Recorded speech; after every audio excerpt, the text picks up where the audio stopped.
Gabi ng Misteryo. Ngayong Sabado, pag-usapan natin tungkol sa inirelease na bago na namang batch na mga UAP or UFO na na-record ng Pentagon. Contact has become more linked to UFOs. Are aliens real? They're real, but I haven't seen them, and they're not being kept in what is it? Area 51? Area 51. Well, he gave classified information. He's not supposed to be doing that. You know? So aliens are real. Well, I don't know if they're real or not. I can tell you, he gave classified information. He's not supposed to be doing that. What was He the made a big mistake. Served our military, decorated people with the experience, airline pilots, and the technology in our hands. Gabi ng Misteryo. Mga kamisteryo, ngayon gabi ito pag-usapan natin tungkol sa Pentagon UFO files. Kung ito nga ba'y makapagpapatunay na talagang nag-exist itong mga galactic beings, mga aliens sa ating planeta, ito ay kasunod pa rin itong direktiba ni US President Donald J. Trump na ilabas na itong mga UFO files na iniingatan ng Pentagon sa ilalim ng Department of War, na dating Department of Defense ng US. Ang tanong natin dito, ito ba'y patunay na talagang nag-exist sa ating planeta itong mga alien beings, itong mga UFO? O kaya ito'y para mawala ni agam-agam, mawala ni mga pag-alinlangan na mga kwentong kutsero lamang o kwentong barbero lamang itong mga UFO sightings. Dito sa Pilipinas, meron tayong mga iba't ibang mga experiences tungkol sa mga UFO, mga galactic beings, pero sa pambihira lang na pagkakataon na nakukunan ng video, nakukunan ng mga larawan. Although marami mga kababayan tayo ang talagang naka-experience ng kanilang existence, so naibabahagi din nila yung kanilang karanasan, pero sa ilan lamang na mga taong maaaring makaintindi sa kanila. Iba ay talagang pinipigilan nila na mailabas kasi baka matawag silang baliw o out of this world or weird, Pero I think magandang pagkakataon to na ginawa ng US government na talagang ilabas na itong ganitong mga ebidensya para yung mga encounters sa iba't ibang bagay ng mundo mailabas na rin, O dito sa Pilipinas, meron tayong UFO team diyan sa Pag-asa. Meron din silang mga nakalap ng mga ebidensya ng mga UFO sightings recorded, pero wala pang patunay na talagang itong mga orbs nito, itong mga bright lights nito or whatever ay talagang galing sa mga alien beings. Yan pag-uusapan sa Gabi ng Misteryo. Alas 10 ng gabi sa DCRH, kaya walang absent. See you all. Gabi ng Misteryo. Gabi ng Misteryo, kasama si Ray Sibayan sa radyo at TV. Katotohanan ay bubuksan, lihim ng kadiliman ating tutuklasin. Misteryong balot ng takot ating alamin. Ito ang Gabi ng Misteryo. Handa ka na ba? Gabi ng Misteryo. Handa ka na ba? Gabi ng Misteryo.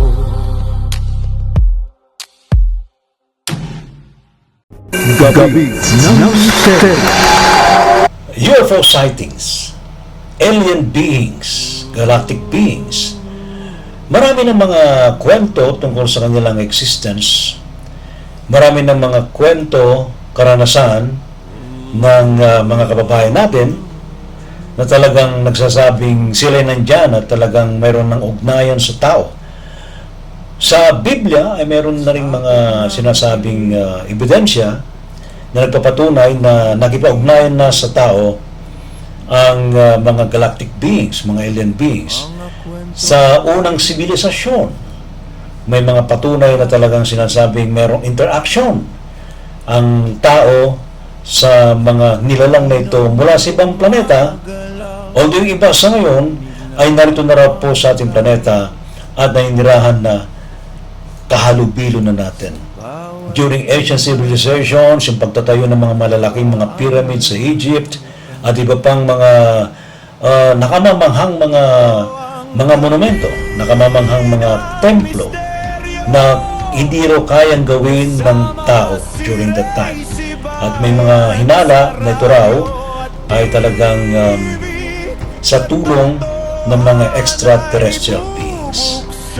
Ngayon gabing ito ay ating himayin, ating tingnan mabuti itong inilabas na Pentagon UFO files, yung misteryong bumabalot dito, at ito ba ay masasabing totoo na ba na talagang makukumbinsin na ba tayo na nag-i-exist itong mga galactic beings, mga alien beings sa ating kapaligiran. Of course, sa mga nakita sa kanila, sa mga naka-encounter sa kanila, ang nagsasabing totoo sila.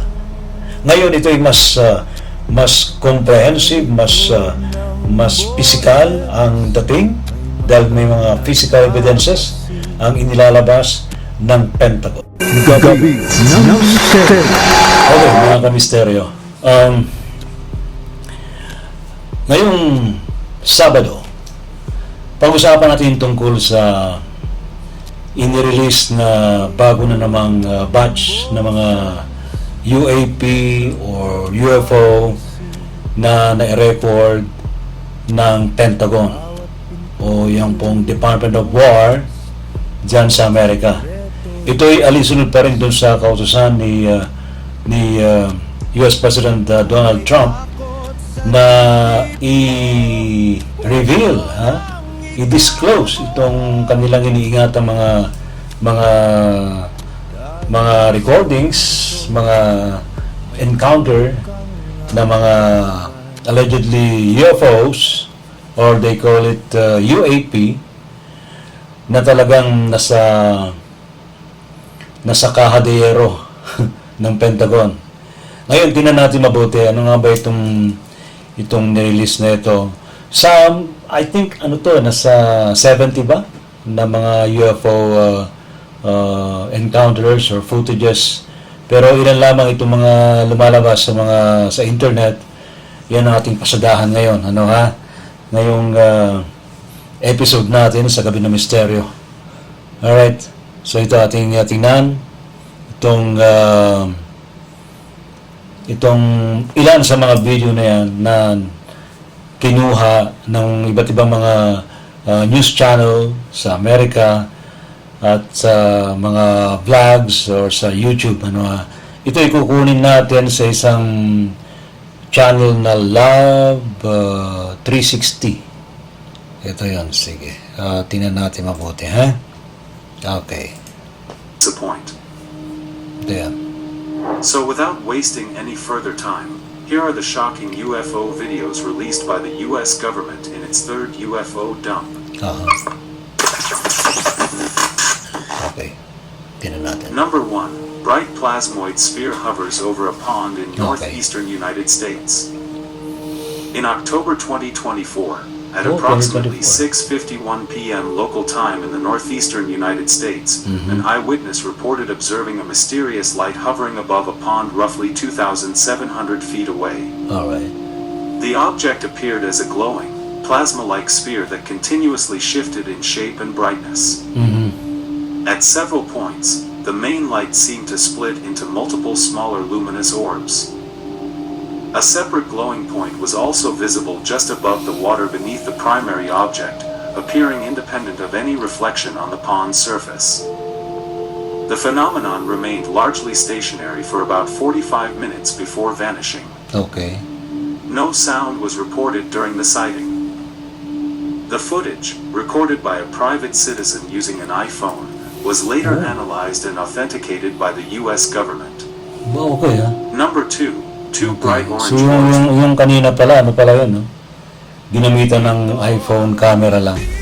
Pero maliwanag. Sa bagay, mga iPhone camera ngayon, maliwanag na, malalakas ng kuha. Kaya, kung kayo may mga nakikita sa mga kalawakan na kakaiba, abay, kunan na ho ninyo ng video o ng photo, pero mas may ng video para at least na-analyze kung ano nga ba itong mga nakukuha sa mga kalawakan. Alright, so ito yung pangalawa. Two bright orange orbs move across the sky in a synchronized manner in northeastern United States. 2025 to, ha? Ba? Mga latest para to. Okay. Move across the sky in a synchronized manner in northeastern United States. In July 2025, an eyewitness in the northeastern United States Wow. reported witnessing a remarkable Uy, okay to, ha? aerial phenomenon Yeah. returning home from Wow. Okay to, ha? Tingnan nga natin. Pero parang ano, no? Kasi sa US, ewan ko ba, uso dyan yung mga nagpapalipad ng drone kahit sa gabi. Sa Pilipinas, kung may mga okasyon lang, ano? Especially pag mga bagong taon. Pero, tingnan natin to. work. Ito na. As they parked in their driveway, they noticed an intensely bright light in their backyard. The object was described as a brilliant red sphere approximately 1 meter in diameter, with a bright white core resembling a plasma-like sun about the size of a basketball. Oh, As recording began, multiple glowing orbs were para observed. para siyang San Telmo. Sa Pilipinas, pag nakita yun, parang San Telmo. St. Elmo's Fire. Ito, dalawa. Orb siya na, tingnan natin. above a nearby tree line. According to the sabay pa, oh. witnesses, the objects traveled silently and smoothly, maintaining a synchronized formation as Wow, synchronized siya. Magkasabay. Yan, mayroong patatak ng US Department of War sa Pentagon. Okay, tingnan pa natin. if connected or flying in tandem. As the lights continued across the sky, both witnesses observed them appearing to merge into a single object before disappearing from view. The witnesses estimated the phenomenon remained visible until it reached a distance of roughly 75 yards from their Wow. location. Number 3. Okay, sandali lang. Ano yun, very interesting yun, Normally kasi, mga nagpapakita mga UFO, isa lang. Although may mga instances, I think sa Pampanga, meron din nakitang ganyan, sandali nga, check nga natin kung existing pa yun. Ito. February 17, tama, di ba? February 17, 2019. Ito yung nagkakamali. 2019. Panoorin nga natin. Saan na? Okay.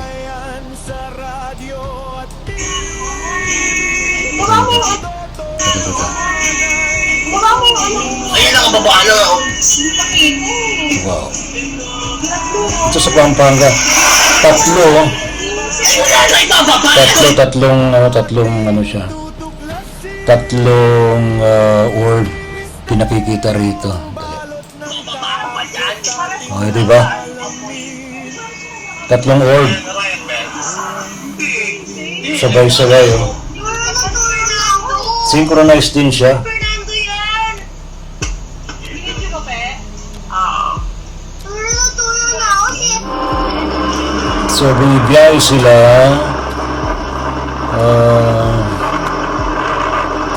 along the highway. Baka ano to, no?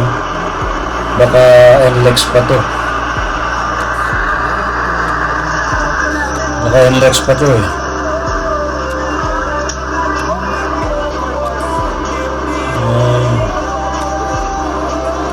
Okay, titignan ko lang yung comments.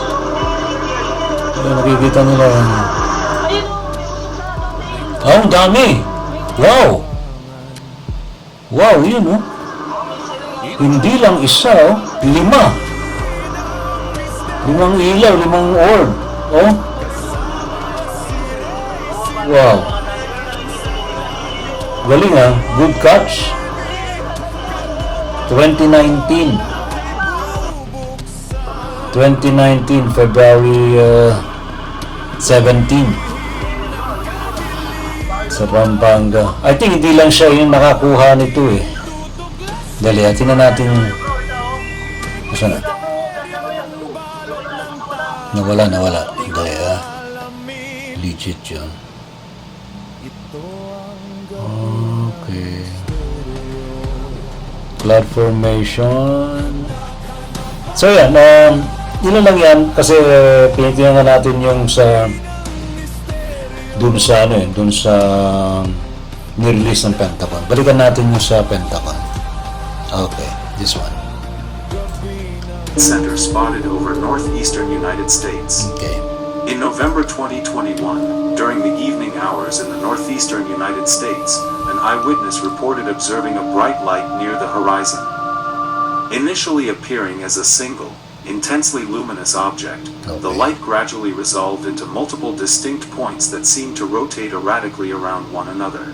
Okay. Throughout the sighting, the object drifted slowly from left to right across the sky while maintaining its unusual configuration. Notably, the arrangement and appearance of the lights closely resemble a triangular UFO reportedly observed by a couple hovering above their home in a separate incident, raising intriguing similarities. Itong ganitong itsura. Andali lang. Pero, Resemble a triangular UFO reportedly observed by a couple hovering above. Itong ganitong itsura, may nakita na akong ganito somewhere in Malabon. Mga ano pa, 1990s pa, no?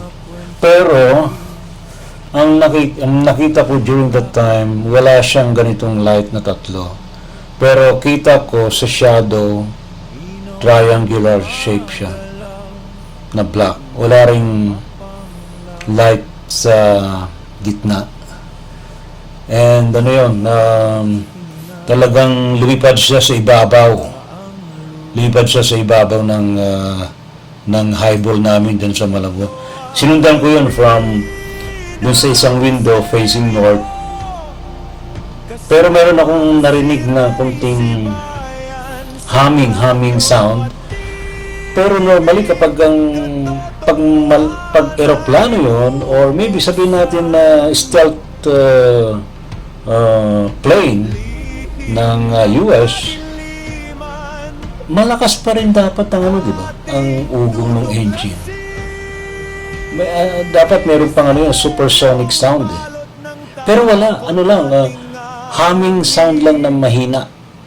Kaya sinundan ko yun ng tingin from the north side ng window namin.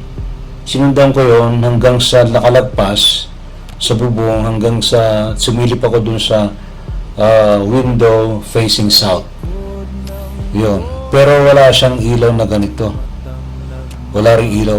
Ang nakita ko lang yung shape na triangular na lumilipad. Pero ito may ilaw to eh. Diba? Their home in a separate incident, raising intriguing similarities between the two encounters. Wow, ganda. Ang yan ay number 4. May nakita ko rito sa mo to.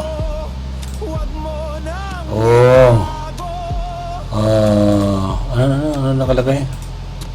Multiple witnesses report strange lights UFO in Pampanga, Philippines. I wonder kung I think merong UFO base in Pampanga. Alam po niyo sa totoo lang, sa Pilipinas, hindi mo talaga makikita physically kung saan nandun yung base. Kasi in the first place, sa mga galactic beings, hindi naman talaga sila physical, no? But they can manifest in the physical realm kung gugustuhin nila. At kung maaaring may problema, di ba? Pero bigla rin silang mawawala sa reality natin. Pero ito talagang maaaring nagpapakita sila sa mga panahon ito. Panoorin muna natin to bago tayo tumuli-uli dun sa Pentagon UFO records. Okay, tingnan natin to. Okay, I'm now here in Pampanga, Pampanga. and I'm seeing strange lights in the sky. Something like fire, and then it forms into something big, and then now it's forming a V shape, as you can see. Oh, vision. I'm on the highway. So here are the cars. Nakakahilo lang.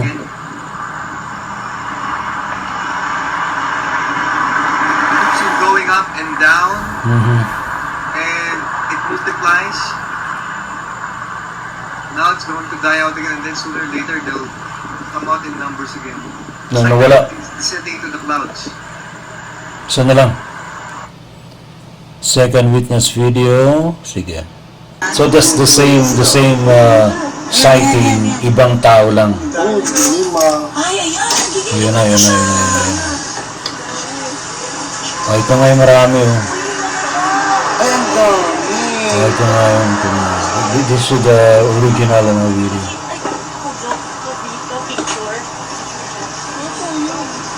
I think ano nga ito, 2019. Ito yung 2019.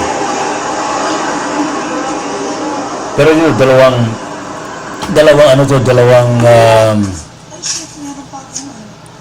dalawang vantage point. What do you think? Join us at UFO and Alien Truth Network.com. Okay. Salamat. Okay. So yun. Ano yun? Dalawang anggulo ng pagkuha ng UFO sighting na yun. Pero just the same place in Pampanga. Okay. Balikan natin tong sa Pentagon. Okay, balikan natin. Fiery orange orb seen stationary in the sky. In March 2022, shortly after sunset, an eyewitness reported observing two bright red-orange lights hovering near the horizon.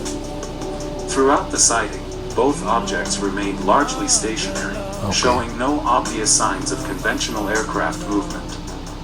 What made the encounter particularly unusual was the apparent motion of the lower light source. While the upper object held its position, the lower orb appeared to slowly rotate around it, shifting from what the witness described as a 6 o'clock position to slightly beyond the 9 o'clock position. Okay. Ano yun? So, mag-merge sila?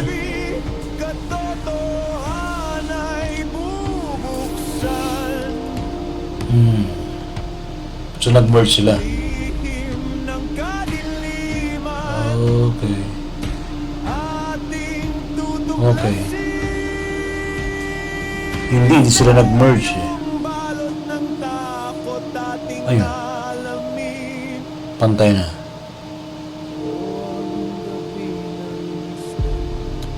Okay. Pinapanood natin tong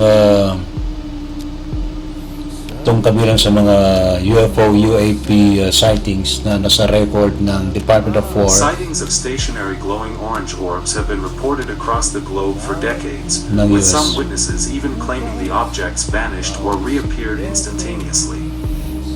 Okay. Could these mysterious lights be a previously unknown natural phenomenon, or something far more extraordinary? The answer remains elusive. Let's try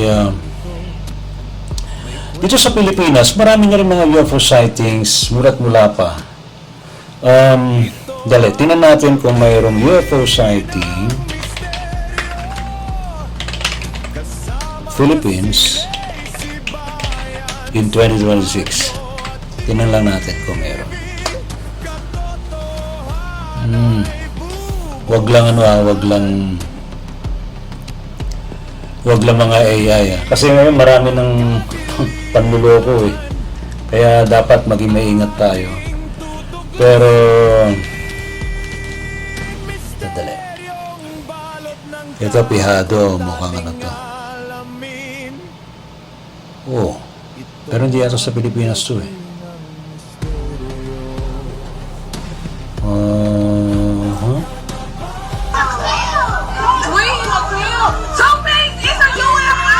Sa ibang bansa to, sa US. I think sa US yan. Ito. Ano to?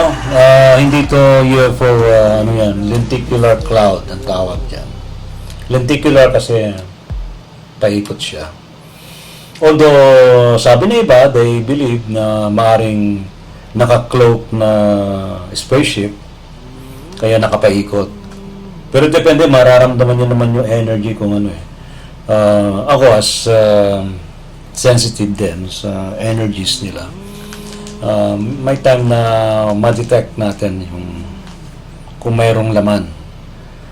Pero normally yan ang paliwanag ng Pag-asa, lenticular clouds yan, paikot yan. Pero may mga nakita rin akong ganyan sa ibabaw dati ng Star City, no? Dito sa may CCP. Parang feeling ko mayroon. Pero of course, hindi mo papakita, di ba? Feeling lang. Malaki. Saka ibang kulay. Pero ayan, scientifically they call it lenticular clouds. Iba-ibang mga itsura yan eh. Nasa sa inyo kung anong basa niyo, anong impression niyo. Kasi tayo meron naman tayong sariling sensor eh. We can, ito, ano to? Ito. Wala to. Mukhang AI to, AI na yan. Hindi na mapagkakatiwalaan. Ayan. Tumitingin muna tayo sa mga sa Pilipinas. UFO files released Philippines. Uy, okay to. Dali Okay na. PMC, Pinoy Mystery Channel. Wala to. CG yan. Sa paglabas ng UFO files ng Amerika, Sige nga. may ilang detalye hinggil sa hindi maipaliwanag na bagay ang namataan sa Asia mga taong 1970s at noong 1990s. Ito ay na-detect ng ilang military personnel habang nasa training missions na napakabilis lumipad at hindi maabutan sa ere. Alright. Kadalasan ay mga kulay puti, may metallic, minsan ay kumikislap. Okay. Siguradong magugulat ka sa malalaman mo na ito rin yung panahon kung saan may ulat mula sa Pilipinas katulad ng sa Los Baños, Laguna UFO sighting taong 1977 at yung lumilipad na transparent na bilog sa Tondo taong 1998. Okay. Ano kayang detalye ang isisiwalat ng UFO files released na makapagbibigay liwanag kung bakit merong mga UFO sightings sa Pilipinas? Okay. Mayroong mga naniniwala at marami din Mukhang patikim lang tong video niya. Patikim lang to. Parang teaser lang. totoo ba? Teaser lang to. Just teaser. Wala. Ito. Ito yung very controversial sa Mayon Volcano. Ito. Dali lang. May commercial pa. Okay. Tonight we have some incredible new video showing a meteor crash and landing near an erupting Pero volcano. Take a look at this clip from a disappointing yung you can see the meteor reaction dito ni Abby Loeb. But what comes next might be much more interesting. Do you see this? This mysterious orb of light seen rising up from the landing. So hiningan niya ng reaction dito si Abby Loeb. Philippines, and this clip is raising so many questions. Palagay ninyo. Let's discuss with Professor Avi Loeb, Ayan na, renowned si Avi theoretical Loeb. physicist, Harvard professor, head of the Galileo Project. Okay. Professor Loeb, always a joy to see you. So good to see you again. I want to bring up the footage again as you can walk us through what we're seeing here. What do you see in the video and what goes through your mind here? Thank you so much for having me, Natasha. We see a strike of a meteor which is not at the volcano but actually behind it. And then the light coming up is most likely the glint from a satellite reflecting sunlight. Yan yung binabanggit niya eh. Based sa kanyang analysis, ano to si Abby Loeb ay isa siyang astrophysicist professor sa Harvard University. Well, we can recognize yung kanyang title, no? Kasi siya rin yung nagsabi ng maring danger nung 3i Atlas na pumasok sa ating solar system. Pero yung based sa kanyang analysis dito, hindi ito something like UFO dun sa kinabagsakan nung meteor. Para sa kanya ito isang satellite na napadaan. Pero ang tanong ko nga rito kung satellite yun, dapat hindi galing sa baba, paakyat. Dapat kung satellite yan, maaaring ito galing dito, pag ganun. Di ba? O di ba? Hindi yung galing sa baba. Umakyat Saka dito bumagsak yung meteor i-atras natin. Ayan kitang-kita Okay. In the video and what goes through your mind here? Yo. Diba? Kitang-kita, yan bumagsak. Pero hindi talaga siya bumagsak sa mismong vulkan. Somewhere behind Mayan volcano. Pero Thank you so much for having me. Ayan di ba? Dito galing. Well, we see a See? strike of Doon sa kinabagsakan, doon din lumitaw ito. Paakyat. O diba? Nag-shoot up siya yung light na yun. Saka ang ano niya, ang liit niya, para siyang itsurang, maring spaceship or what. Pero well, di natin masasabi yung kung yun nga ba'y talagang totoo. Pero kung dito bumagsak at may lumipad, ano isipin natin? O diba? Marahil may bumagsak na, then nag-take off uli yung part ng bumagsak na yon. Maring pagbagsak na sa meteor, pumasok sa atmosphere natin, pagbagsak, then nag-take off siya, then maring palipad sa ibang lugar. Sa ibang lugar na siya pupunta. Di natin alam.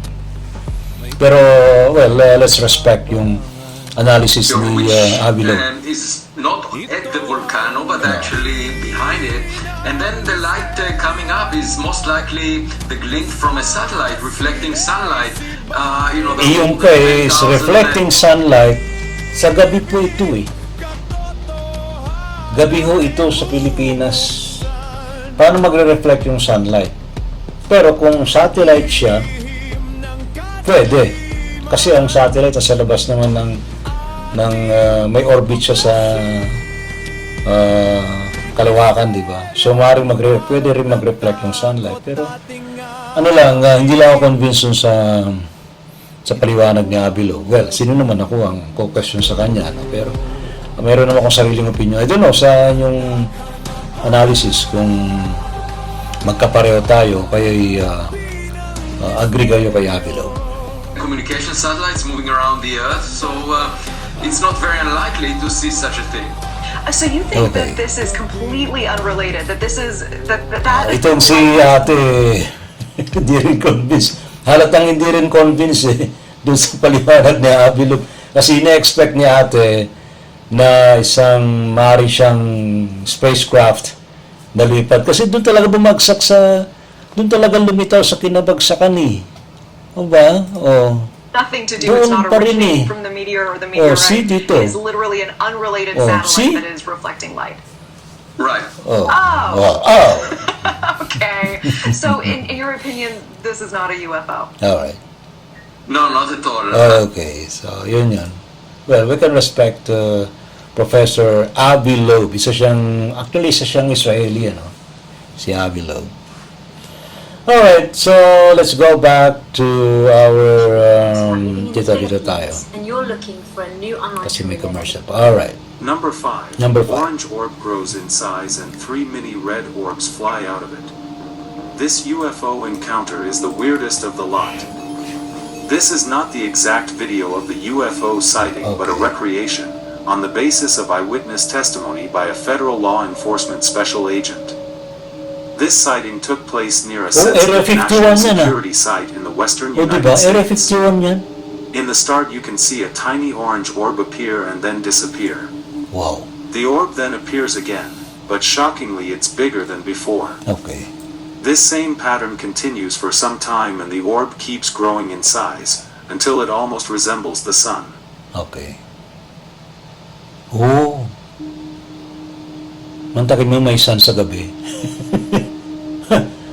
Then 3 red tiny orbs come out of the large orange orb, Wow. and move in the forward direction in a perfectly synchronized fashion. Wow. And while the red orbs move ahead, the big orange orb disappears. Oh. Oh. Nag-disappear yung malaki. Number 6. Okay. 4 red orbs move towards 2 big bright orange orbs. This video, just like the previous sighting, is an artistic impression and was also reported near a sensitive national security site in the western United States. In the start, 4 red orbs move in a perfectly synchronized fashion over a mountainous region. They keep moving forward and then suddenly move closer and halt right above another mountain.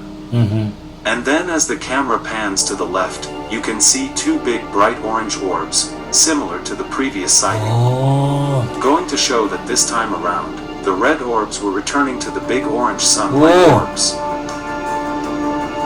So parang ano siya, no? Parang mga scout ships yung nilabas ng malaking orange orb. Wow. Okay. So which of these 6 UFO videos disclosed in the third batch has shocked you the most? Okay, so yan, ang feature lang dito. Mga 6 ba ito? 6. Pero actually, yan ang total yata niya, nasa 70 na mga UFO, recorded UFOs na nilabas ng Department of War ng Pentagon. So, kayo, anong inyong take, ano ang inyong feeling, ano ang inyong impression? Ano nga ba sa palagay ninyo ang naiisip ng US government, especially ni US President Donald Trump? Bakit nag-decide siya na ilabas? Well, may mga reaction dito tungkol sa, kasi mga lawmakers sa US Congress ay nagre-react dito. Tingnan natin kanilang reaction. Meron silang reaction na marami pang dapat daw na ilabas. Parang hindi pa rin sila satisfied dun sa release ng mga recordings na yun. Kasi meron pang iba na hindi nire-release. So, hino-hold pa yun. So, gusto nilang ma-release lahat. Kayo naman, nung nag-release na nga, ayaw nyo pa eh. Andali May na-encounter ako na mga lawmakers, mga reaction, US Congress. Dali lang. Dali sinisikap natin na maipakita yung kanilang mga reaction. Okay, so nakita na ako Pentagon, 2 years ago pa to. 2026. Sensya na, hindi tayo 2 days ago, third batch, full episode. Full episode 2 Pentagon release most compelling. Okay, Pentagon third batch UFO reactions.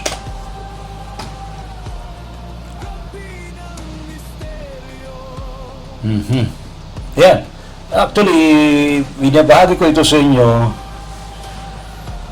to tell you that to show you na nag-exist ng mga galactic beings in different manifestations, especially sa UFOs or orbs, disc shape, at iba pa. Dali. Pero wag kayo masyadong sa mga panahon ito dahil sa uso ng AI, pwedeng gumawa eh. Ha? Pero yung mga inilabas ng Pentagon, especially yung mga previous na mga recordings, mga, let's say, di pa usong AI, may maaring legit, ano? Yung iba hindi naman. Alright. Okay. Tell us what's new that's come out.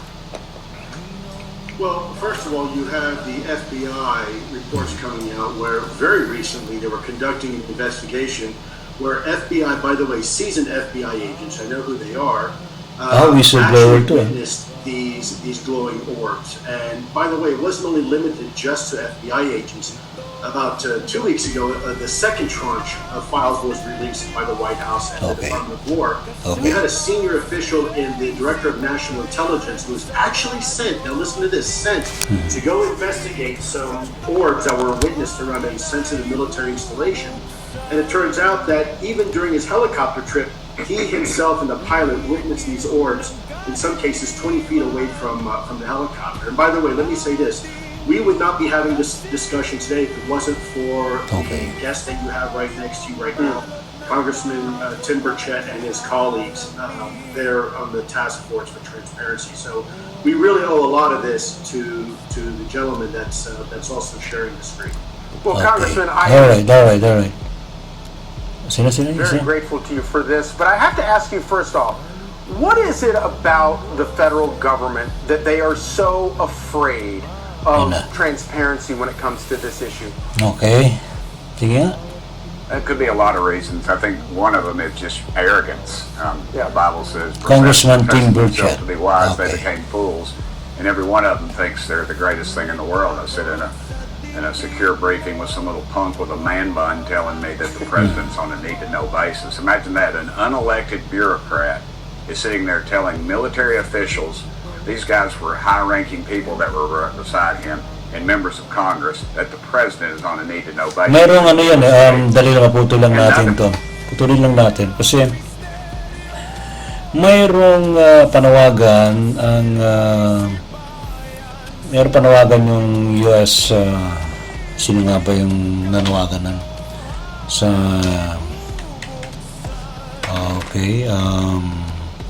UFO whistleblower protection 2026. May nakita ko dali lang. Babagi ko lang sa inyo. I think this one. Stream 7 days ago. UFO whistleblower calls for release of federal space alien files. Ayun na. I think this one is very, mas okay to kaysa yung mga UFO lang. So may panawagan sila na ilabas na yung mga alien files. Siguro yung interview na sa mga allegedly extraterrestrials, no? Sige nga, pakinggan natin to. Dali lang.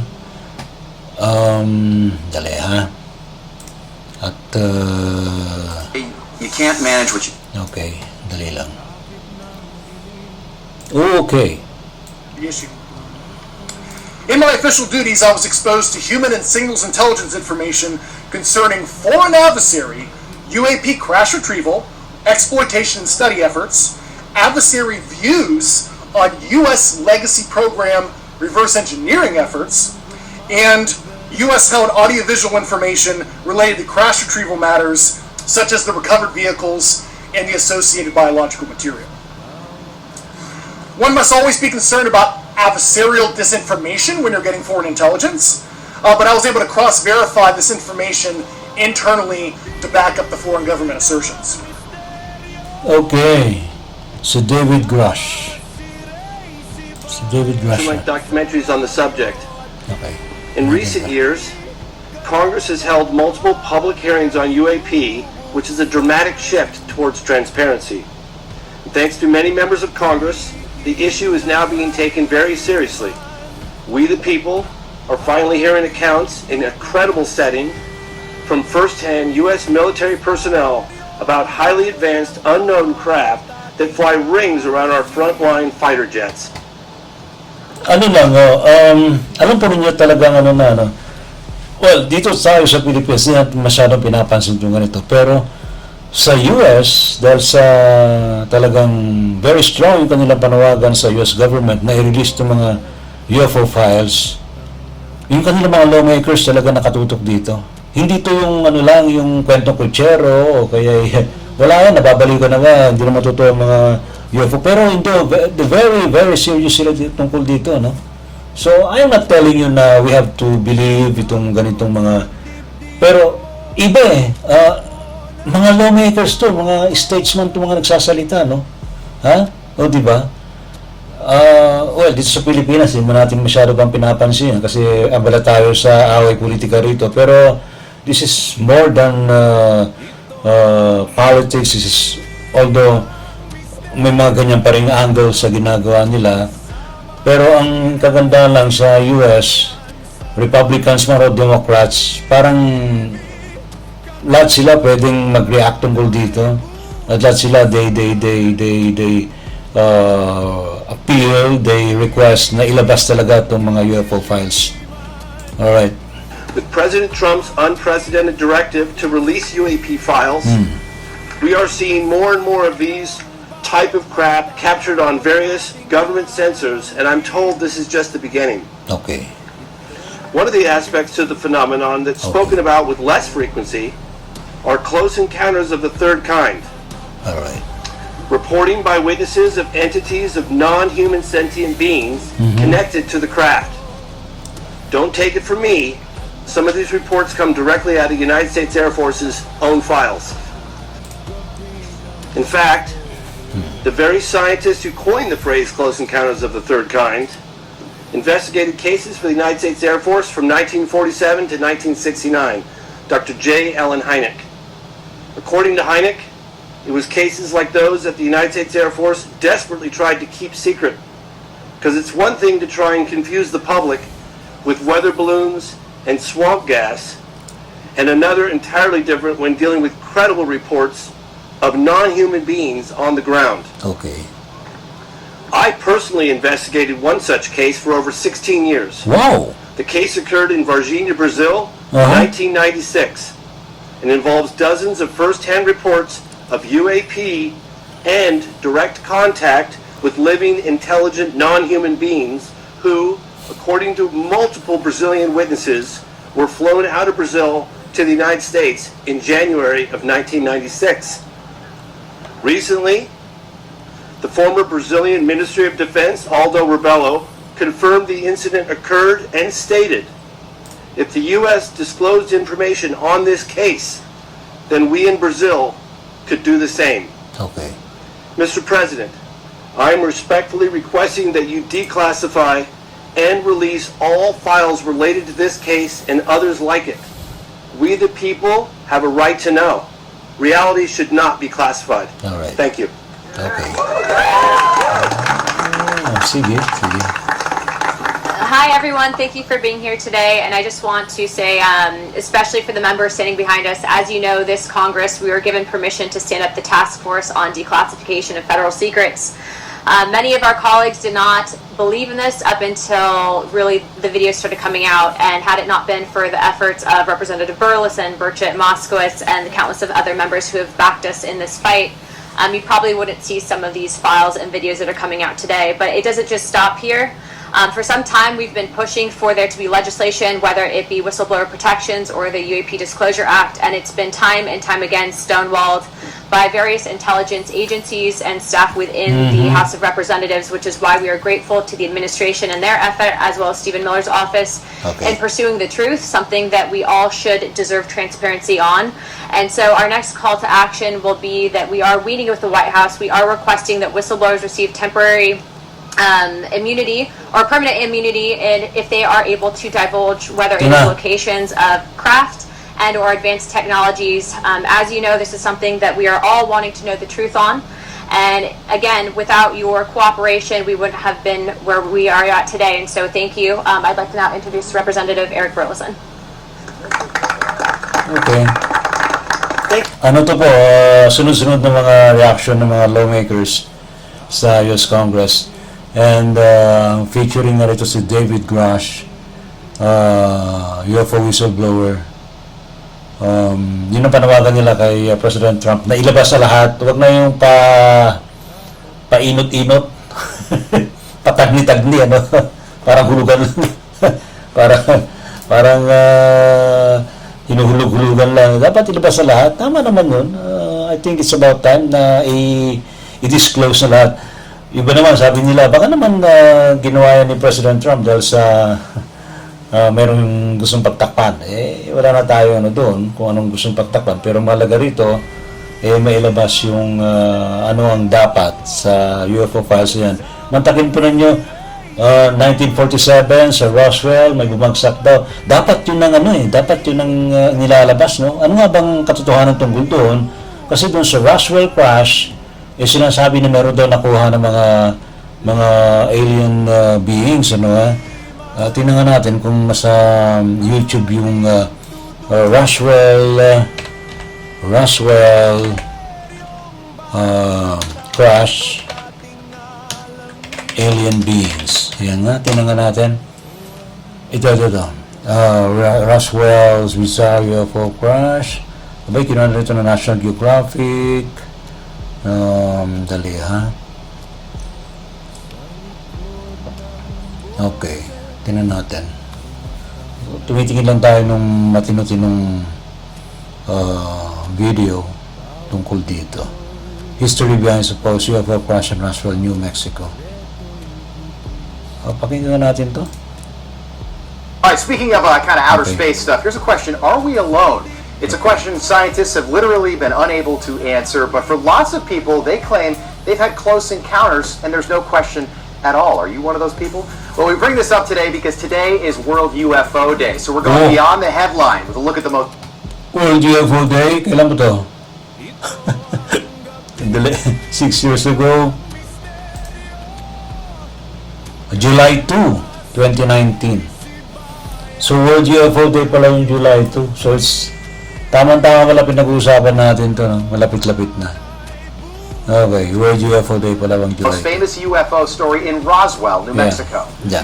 The summer sky at night is full of wonders. Meteor showers, special constellations, and a spectacular view of our galaxy, the Milky Way. But with all that beauty, many of us at one time or another have asked, are we alone in the universe?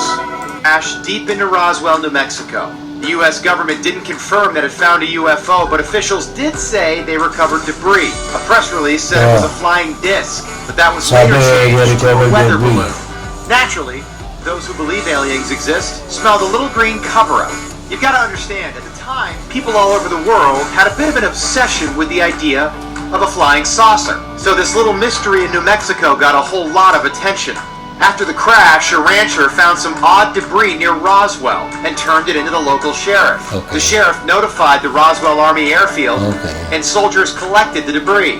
So back to that curious press release for a moment. It was picked up by the Roswell Daily Record with the headline, Wraith captures flying saucer on ranch in Roswell region. The change of terminology from saucer to weather balloon has fueled decades of conspiracy theories that continue to this day. But there are plenty of UFO believers who believe full disclosure is right around the corner. Okay. All right, there's a museum in Roswell, New Mexico dedicated to UFOs. It's called the International UFO Museum. Tandaan natin, every 2nd of July ay UFO Day. Ayan. Ito sa Roswell. Dali. Masyadong mahaba itong video sa kabila. Alright, so I think doon naman nagsimula lahat di ba? Isa pa rito very interesting yung kay Bob Lazar na pinadaw siya ng US government to reverse engineer yung nakuhang UFO, I think sa Roswell ba yun? To reverse engineer para magamit ng Amerika yung technology in building high-tech or advanced plane. I think yung mga black triangle, mga mga classified aircraft. Mukhang dun kinuha eh. O, diba? Alright. Balikan na natin itong reaction ng mga lawmakers tungkol dun sa inilabas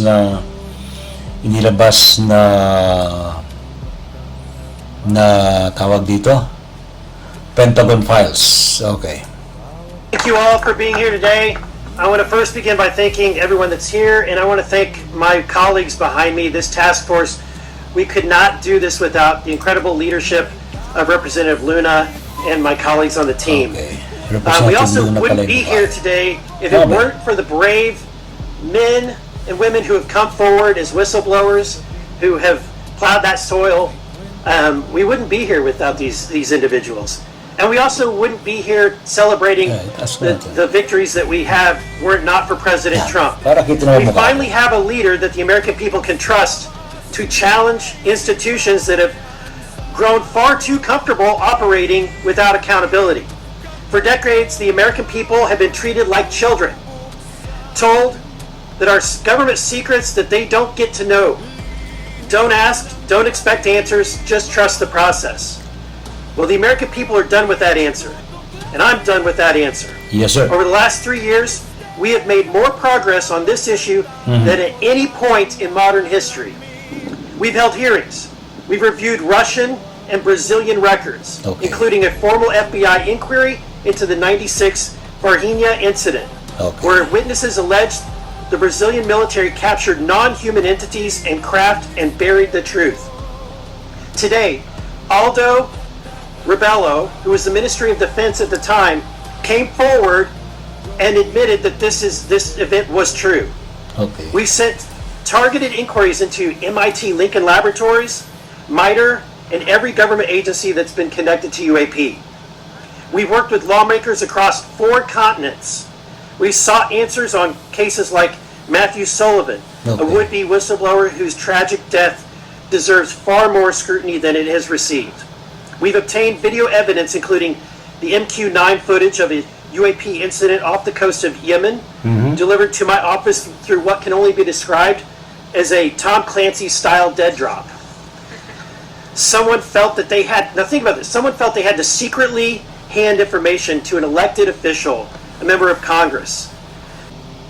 No, he's one of the smartest guys I know in Congress, and he's one of my best friends. His name is Jared Moskowitz. Jared, come up here, brother. All right, that'll be used in my primary. Wonderful. Oh, excuse me. I hate his guts. Thank you. Appreciate that. I don't have a plastic Jesus. Please the correction for the record. Anyways, it's a pleasure to be here. It's a pleasure to be here with my colleagues, and let me thank the men and women behind them, not just for their courage, but for their service to the country. And that's what's changed. I mean, look, this conversation started years ago with people like the late Harry Reid, and then Marco Rubio and Chuck Schumer, and now my colleagues and many others in the House. But one of the things that changed is the quality and the caliber of people who are coming forward who have served our military, decorated people with the experience, airline pilots, and the technology in our hands, and the technology that our military has. That's what's changed. And what's also changed is we started asking questions, very simple questions. And this is what got me interested in the topic. We would ask questions, and they would then push back. And we would ask more questions, and the pushback became more significant. We would try to put language in an amendment, in a bill, and they would oppose it. They would secretly go to the chairman of committees to strip that language out. And that became clear to us that they were hiding something. And so listen, I don't know what the full truth is, but I know we're being lied to. And the American people know that also. And so look, the time for disclosure is now. Disclosure today, disclosure tomorrow. The American people have a right to know. We know about these advanced technology programs. We know they come out of Area 51. They did when we went to kill Osama bin Laden with an advanced technology helicopter that Congress never funded. There's trillions of dollars missing at the Pentagon. Where does that money go? And so it's time for the government to come forward And what we need is we need your help. All of you here. Yes. I get asked this Sure. question by people Sure, sir. in my community Sure, more sir. than anything else. What does the government know, and why aren't they telling us? The American people can handle it. They can handle it. I trust them. And it's time that we tell them the truth. Thank you. Alright. Salamat. Tigil muna natin dyan, ano, yung ating. Pero, okay. Dito sa Pilipinas, hindi natin masyadong pinapansin ito ganito, no? But I think it's about time na pansinin din natin. Although merong tinatawag na UFO team dyan sa Pag-asa, pero hindi rin wala. Ang nakuha lang naman nila mga records, of course, mga UFO sightings, orbs, lights, but still wala pa raw evidence ng extraterrestrial life. Pero maraming mga accounts, personal accounts na hindi recorded, hindi nakuha ng video. Tulad ko, during that time, wala naman ganun mga video, no. Kasi nung unang panahon, wala naman talagang cellphone camera. So, ako, I encourage everyone, kung meron kayong makita, look up, tumingin naman kayo sa kalawakan. Kung meron kayong makita, you have to take some videos or photos para naman meron tayong katibayan, meron tayong proof na totoo yung ating na-witness. Alright? So, ilan lang yan sa ating discussion tonight tungkol nga sa inilabas na UFO files, UAP files ng Pentagon, the third batch, pero hindi pa sapat yan kasi marami pang dapat na ilabas. Eh, sabi naman nila, baka naman lang yan,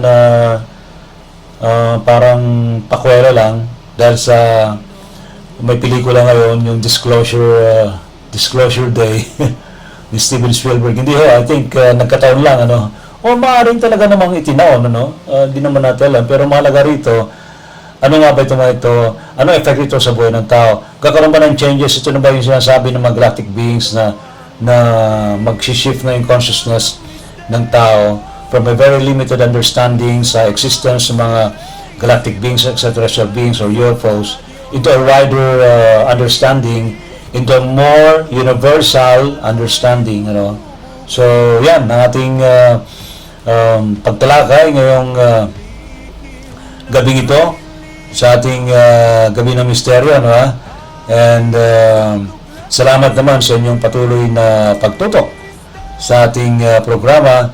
Kaya andyan lang kayo palagi na talagang sumusubaybay sa ganitong paksa, and we will try to keep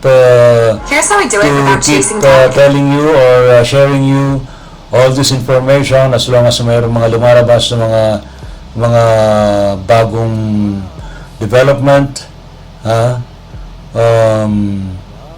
para naman sa kabatiran nating lahat. So yan po, mga kababayan, ang ating discussion tonight, tungkol nga sa inilabas ito ng Pentagon na UAP files, na mas kilala na UFO files, X-files, Ayan. So, huwag kayong absent, mga kababayan, and we'll try to give you more about this habang papalapit itong sinasabi nilang UFO Day sa July 2. So, yan po ating pagtalakay ngayong gabing ito sa Gabi ng Misteryo. Hanggang sa muli, inyo pa rin pong lingkod, mga kaibigan, si Ray Sibayan. Stay safe always. See you all. Ating tutuklasin, misteryong balot ng takot ating alamin. Ito ang gabi ng misteryo. Handa ka na ba? Gabi ng misteryo. Handa ka na ba? Gabi ng misteryo. Gabi ng Misteryo.